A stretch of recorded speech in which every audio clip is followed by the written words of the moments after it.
Hello and welcome back to CQ, the AWS Certification Quiz Show, where this week we will be helping you prep for your next exam. And in particular, Pierre, we are looking at the Certified Security Specialist exam this week. So with me this week I have Pierre. Pierre, tell us a bit about what you do here at AWS.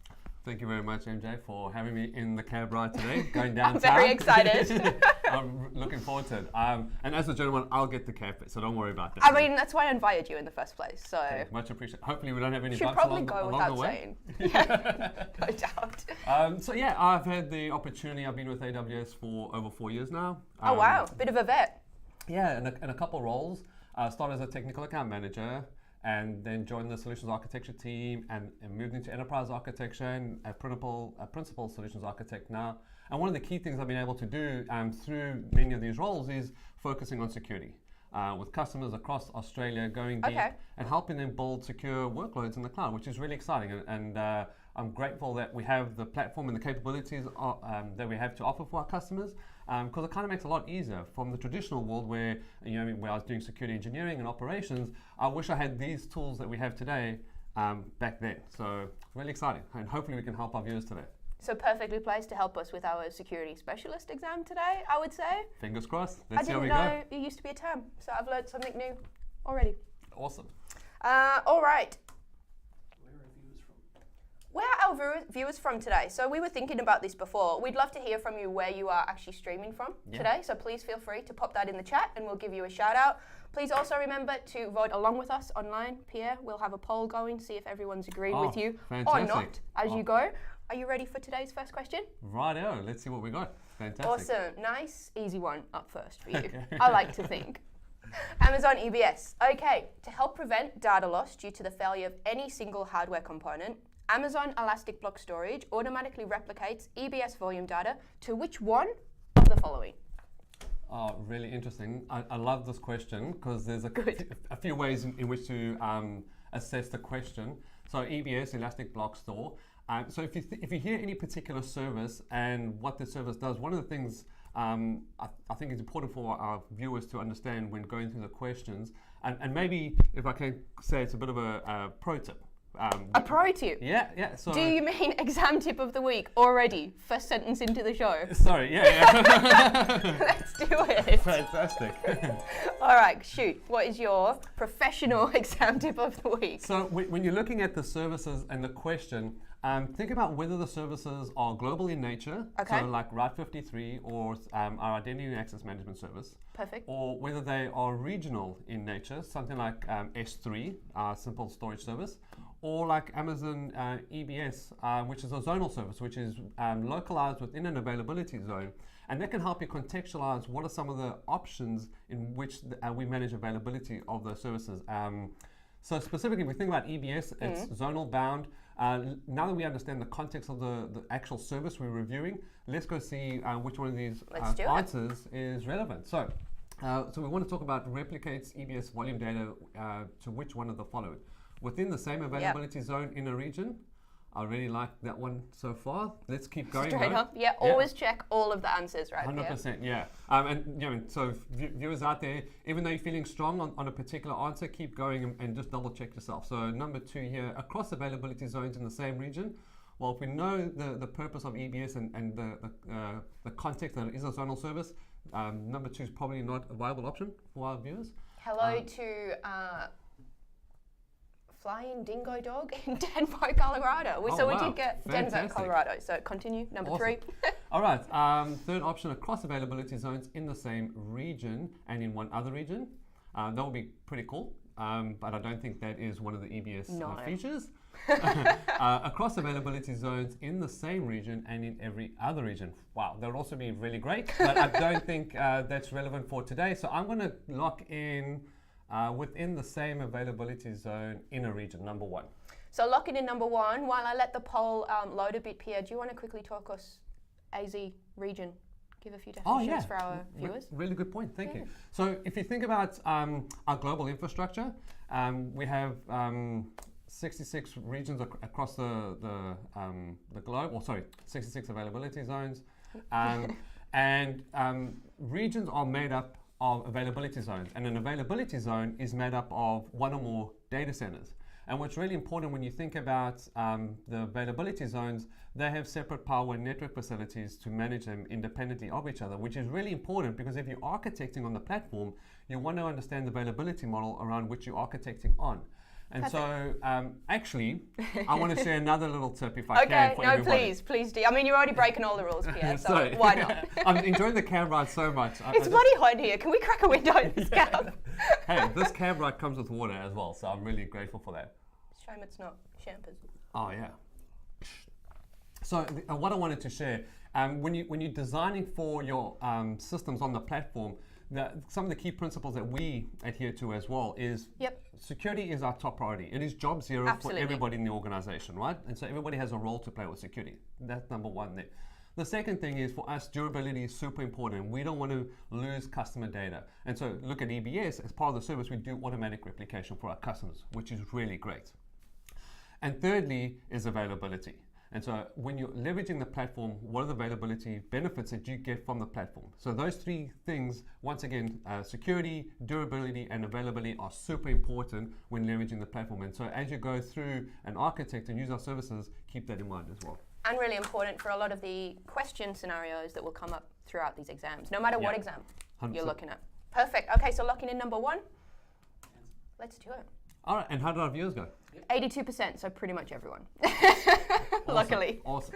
All right, let's move on to question 2. One of your favorite things, Pierre, access keys. All right. Are you ready for this go. one? Okay. Your company has a policy of rotating access keys each quarter. How can you rotate access keys with minimal impact on your applications? Right, I love this question. I thought you would. And this is really interesting because Nest published new recommendations to the market around password rotation. Okay. And that kind of falls inside of those secrets and how you manage secrets. So Are we supposed to be talking about them? Is it too secretive? I mean, you're Well, the expert. we want to share with the viewers. We want to help everybody. So Okay. let's see how we go through this. So if you have the opportunity to read the NIST recommendations around how to manage passwords and do password rotation, because I think it's an interesting read. Okay. Provided you've got the right telemetry and metrics in place to manage visibility around what's happening in those passwords. And so when I think about access keys, I think about the NIST standards that were recently published. So keep that in the back of your mind while you're prepping for the exam, which is awesome. Yeah. Okay. So at the minute, just so you know, everyone has already locked in number 2. Wow. So let's talk about 1, 3, and 4, and then we'll end on 1, 2. 3, and 4. Right. So first of all, we're talking about access key rotation. Deleting the existing access key, then create another one, update the application with the new access key. That yes, you could do it. That's probably going to give you an impact, and the question is saying minimal impact. Yes. Because if you delete the access key and your application still has that cached and it's going to use that against our APIs, you're going to get an error against the API because it's basically an invalid set of credentials you're using. All right, number 3. Yes. Select the application or select application must create a new access key at sign in and auto-generate access key. We all just going to skip past that one. Good. Yeah. Good idea. That's going to create a lot of complexity. Yeah, for everybody. Number 4, configure the application to change or call the change access key when it next connects to AWS while providing a new secret key. Bit of maybe a chicken and egg problem here. Yeah. Change access key. No, I wouldn't be doing that with the application. I'm going to go with number 2 as well with the viewers on this one. Create an additional access key, update the application with the new access key, and then delete the old access key. And what's really great is, so when you think about access keys and credential utilization on the platform, you can go look at the Access Advisor inside the platform under Identity and Access Management, and have a look at when last these credentials were used on your platform, because you might have orphaned access keys or your provisioned credentials that are no longer used. So keep a good, healthy security posture in your environment, and identity is super important when you're thinking about the cloud, because everything's an API, and one of the best ways and preventative measures to protect those APIs is through identity. So +1 to everybody who got a number 2 there. Let's close the poll. Producer John, number 2 is locked in, and right, number 2 it was. Get on us. Why do you seem nervous every time I'm revealing the answer? Are we right? Are we going on the right track? Let's keep going. You're doing great. I'm just worried you're going to kick me out the cab if I get these all right. I mean, I'm worried at how fast this cab's going, I'll be honest. Woo! All right, S3. No, all right. Ready? Let's see how we go. You are running a photo sharing website with images being served directly from Amazon S3. Users can control whether their photos are public, private, or shared amongst nominated friends. How can your application implement these access controls, Pierre? I like this. Pretty interesting question. Very common question as Very well. relevant in today's society. Yeah, relevant given that a lot of customers use S3 as a key data hub for data bunkers, various classifications of data sets. And if I look at where I'm working with my customers today in the enterprise space where they have complex configurations and reporting and regulatory requirements around access control to data, it's super important to understand the flexibility and the options we give our customers when configuring access control on objects and S3 in particular. So we need to be very careful around the particular scenarios, and let's step through them and see how we go. Okay, let's do it. First one, individual access control lists on each Amazon S3 bucket. So I think there's a bit of a dependency here that if we're going to use the access control list, we are assuming that everybody who's going to grab that object or have access to that object would have AWS credentials. And we don't want to assume that without the question stating that for us. So let's not lock in one at this point in time. Let's just put it in the back burner. Possibility. Let's throw it in the boot. And if we need it, we can pull it back out. But you're going in the boot for now. All right. Done. Number 2, use IAM groups for sharing amongst nominated friends. Once again, there's a dependency there, assuming that for an IAM group, there's a specific, maybe a principal or an identity associated with that group. So let's throw that one in the boot as well for now. It doesn't sound flexible enough to me at all, Pierre. What about number 3? And this is where the poll is going 100% at the minute. Okay, generate pre-signed URLs for each photo access. And if this is a website, you're probably using our software development kits. This is a great way to generate secure links to objects using the pre-signed URLs feature within S3. And in fact, I actually had to do this last week for one of my customers because I wanted to share a specific object with them as well. And hence I shared the link with them over a secure channel. I also had the data encrypted and password protected, utilizing various levels of protection. So I like number 3. So let's put 3, keep it in the cab here with us. Those links would be time limited, right? An extra layer. 100%, and you can specify the time duration of those links. My particular link I set to expire after a week because I thought that was pretty generous. Time. It is a Very long time. generous. And so I think you want to afford the data, the level of protection it deserves. It wasn't overly private data per se. It's just I wanted to share it in an easy manner, and I thought this would be a good way to do that. And I gave it a week, and it worked out great. So I'd encourage our customers to explore that option as well. But let's see number 4 first. Store each user's photo in a separate bucket and apply a bucket policy based on the user sharing settings. Wow. That would be pretty complex to manage, and I think it would be more pain than what it's worth. It could blow out significantly. So if you've got 1 million users, you mean how many buckets, etc., how many objects. I don't think that's a viable option for this particular way scenario. Too complex, right? I'm gonna lock in number 3. Let's do it. 100% on the poll, John. Let's lock down that poll. Number 3 it Fantastic. is. All right. Fantastic. We get to keep we driving. No emergency stop needed. Yes. All right. Let's move on to question 4. KMS. Security is not complete without a KMS question. So good. I'm glad we could give this to you. If you're going to go write your security exam and you want to prep and make sure you're getting across KMS and IAM, you can see a lot of these questions around how to manage identity and access to specific services and objects. KMS is key to that as well. And we've already had a few people on the online chat saying they are indeed looking at this specific exam at the minute. So perfect timing. Awesome. KMS. Which of the following is true when using AWS Key Management Service? Right. Okay. Let's step through them. True. We want something that's true.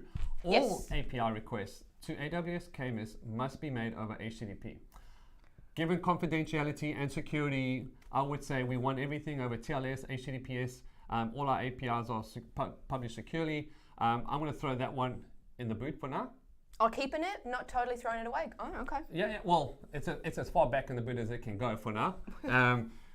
We'll pull it back if need be. Let's see. Okay. Number 2, use of keys is protected by access control policies defined and managed by you, as in you, the viewers. Yeah. This is super important, and I think it's important to understand the shared responsibility model in this particular scenario. There. And so we bring a lot of capabilities on the platform around security and controls. And we provide attestations to our customers around these certifications. We make them available in our service, in our console called Artifact. So if you have an AWS account, yeah, good call. I would encourage you to go to the Artifact service and you can have a look at some of these certifications and attestations. And you can also go to our compliance website to have a look at which services are compliant against which particular. We'll get producer John to put that in the chat for you as Yeah, well. awesome. Yeah, producer John, aka the cab driver. Please drop that in the chat. All rounder. All right. So the managed policy, yes, we provide KMS, but it's important to understand that you get KMS administrators, so people who can create keys and administer keys, and then you get people who can, or users who can use the keys for encryption and decryption options. So I like number 2. I'm gonna keep number 2 in the cab here with us. Online viewers are liking number 2 as well. Oh, good. All right. An individual AWS employee can access a customer master key and export the CMK in plain text. Well, I'm grateful that I know there is no software that allows us to export keys in plain text. Yeah. This is really great. I'd encourage you to go read our SOC attestations. We have the SOC 1, 2, and 3 attestations that are available. John, maybe we can put a link to those particular ones. We also have a one of my favorite white papers actually is the getting very excited in this yeah. The cryptographic white paper is one of the most interesting reads. Yep. Amongst, we have great white papers, but I particularly like this one. And if you're having trouble sleeping at night, pick that up. This is the one for you. We won't be reading it in the cab right now, but go have a look at the cryptographic white paper. I might. It's making me chat. And we'll get John to post it in the chat for us. All right, and let's have a look. So number 3, note we're throwing you in the boot. An AWS KMS key can be used globally in any AWS region. So think about what we spoke about previously. I'm not going to put you on the spot. I'll cover it. So think about global, regional, and zonal services. KMS is region bound and makes it locally relevant because that's how you get to be able to protect your data and that data boundary around where you choose to host your data, who has access to your data, and also helps you with data sovereignty requirements as well. So I'm going to throw number 4 in the back, and I'm going to go with number 2. Everyone is agreeing with you. I don't think I've ever seen so many 100% online. I'm really happy because this is super important. It's a great mechanism to protect data. All the links have gone into our chat. And someone's doing an exam today. Oh, they've got an exam today, Pierre. Good. Who is it, John? Who's got an exam today? Harishi down the bottom. Harishi. Well, good luck to you, Harishi. Hopefully some of these, especially some of the questions coming up, are going to help you. Yeah, fantastic. Ooh, and so if you're in a cab and you're going for the exam, hopefully these things are helping you. Number 2 it was, thankfully for Harishi. All right, let's move on to, nice. Question 5, AWS Regions. This is going to be a good one for you, in particular, Harishi. Okay, here we go. Are you ready, Pierre? Let's go. Am I ready for all these sentences? This is a long one. It is a lot. You just have a drink. Okay. Your company has deployed resources across several AWS regions. Your CTO has mandated that developers and operations can only use North Virginia, Frankfurt, and Mumbai as regions. Yep. She is particularly concerned with ensuring that any solution scales when AWS releases new regions. What should you do? Okay. Oh, I like this one. So she's concerned about new regions. Fantastic. We're currently using 3 very regions. specific, which I like on this. Yes. Yeah. And once again, what is the question that they're actually asking you? A lot of information, and maybe it's a pro tip or an exam You can only have one, Pierre. You're on what, number 4? I want to share. I like giving insights. So if there's a lot of information that's given you in a question, go right down to the bottom, and generally that's the question. So she's concerned about new regions. What should she do? All right. And so then you go back and say, okay, well, you're in 3 regions already. How can you best manage that? Let's step through this and see how we go. So use a SCP. So you should know, especially if you're writing your exam today, service control policies, super important, and they come through AWS organizations. So John Mann, if you can drop a link to AWS organizations and some information for service control policies. So service control policies allow our customers at the top of an organization to define either whitelist or blacklist against specific services that business units or consumers within the business can use on the platform. Okay. So that's a really good starting point, and I like that. And we built organizations because we got a lot of feedback from customers, and this is one of the key things about leveraging the AWS platform. We build for what our customers are asking for. And 90 to 95% of our products are built around customer recommendations. That's one of the things I love about my role, is getting that feedback. So we have AWS organizations. We have a feature called service control policies that helps us define either whitelist or a blacklist around what you can consume. I like that. So we like this. Let's keep one here. Number 2, use an inline policy with an explicit deny and a not region condition. Use this as an inline policy against all AWS accounts in scope. I think this is going to get very complex very quickly. Not the most effective way to be tackling this scenario. There are easier ways to do this, and I still prefer one to option number 2. I'm going to take number 2 and throw it in the boot. No, we're not even keeping that in the boot. Okay, well, out the window. Yeah. There you go. All right. Number 3. Create a default policy and use AWS requested region as a condition key and apply it to all users. I mean, there's no default policy, yeah, right? That's just default. We have managed policies, and then you can go and create your own custom policies. But the notion of a default policy, that's already setting off in the wrong direction as well. So let's keep that window down. 3, go out the window. Number 4, do nothing unless a security principal is given a role or permission that cannot access a service in a region. I don't believe security is by doing nothing. You want to know what good looks like. Not Pierre's favorite thing. Deviation from normal, these kind of aspects, you want to be able to manage your environment. So I don't like the notion of just relying on default denies. One is far better than number 4. So I'm going to go with number 4. I think that's a really good strong point for this particular one here. You mean number 1? Sorry, number 1. Apologies. Yeah. Most people agree with you online. Someone has gone for number 2, which I threw out the window. So use an inline. It's going to get complicated. Yeah. All right. Should we reveal this answer? Let's go. Looking for you, it is number 1. Looking for me, actually, seeing as I completely threw an answer out. So, all right, moving on to question 6. S3 legal hold. Oh, we haven't had anything like this before. Are you ready, Pierre? This is interesting, yeah. All right, your company legal team has been advised that some data in Amazon S3 might be required for a pending legal case. You therefore activate Amazon S3 object lock legal hold. Object lock legal hold. When can this object be deleted? Really great. And once again, if you think about a lot of the customers, they have strict compliance requirements, reporting regimes. And so this is another feature based on customer feedback. Object lock, let's just understand what it gives you. It's basically treated as a worm drive, a write once, read many operation. And so great for securing a data set that you don't want to be have any modifications against. So let's step through this and see which is the best option. So when can this object be deleted? Okay, from a legal standpoint, the object is now immutable and can never be deleted. Okay. It's a bit loose. Let's hold that one there. Let's go through the rest. The object can only be deleted if the Amazon S3 bucket is deleted. Kind of defeats the purpose of the object lock, right? But I like what they're trying to do there. By the way, 3 and 4 are the most popular on the poll at the minute. So let's do a good look at those. Let's have a look here. So the object can only be deleted once the nominated retention period has passed. So this is interesting because the object lock gives you 2 options against the retention period or the legal hold. And the key difference between them is the legal hold has no expiration period on it. Yeah, it can turn it on and off. Yeah, 100%. Yeah. And so if the retention period moved out, possibly an option, let's not rule it out. Let's go to number 4 first. The object can be deleted by deactivating the legal hold. Because it's you don't want to have that expiration and that exposure of the data unnecessarily. I'm going to go with number 4. Only when you want the data, remove the legal hold. And then you know it's protected. And if you're using S3, one of the key things to remember as well, there's a lot of logging that you can get from accessing objects on S3. Okay.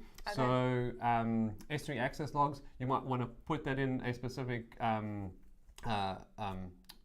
bucket and draw telemetry and metrics around it, around use cases.